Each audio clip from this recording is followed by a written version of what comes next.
Anticiper, planifier. Anticiper est une opération de l'esprit qui se base sur une prévision du futur à partir des données présentes. C'est aussi diagnostiquer et scénariser les développements éventuels et les évolutions possibles. L'anticipation ne peut s'effectuer sans avoir recueilli toutes les informations ou sans connaître l'environnement et les ressources disponibles. Anticiper, c'est prendre en considération les potentielles réponses tardives au traitement choisi ou à l'action définie.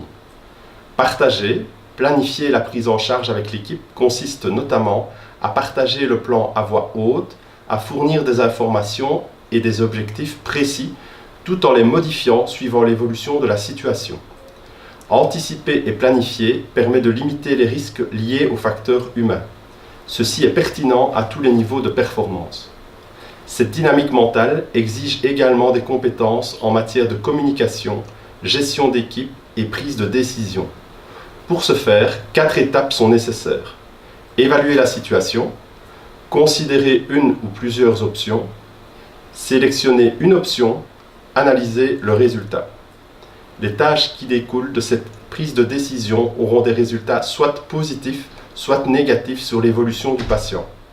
Afin de réduire au minimum le risque d'erreur, elles doivent être priorisées et coordonnées. Des outils ont pour but la formation à ce concept. Le STAR, qui est un outil d'aide à la décision pour améliorer l'efficacité de la sélection d'options. Le FORDEC, qui est utilisé comme aide à la décision, mais qui a été spécifiquement développé pour les cas d'urgence. Et le TeamSTEP, reprenant des stratégies et outils en développant notamment la notion de communication ou de travail d'équipe.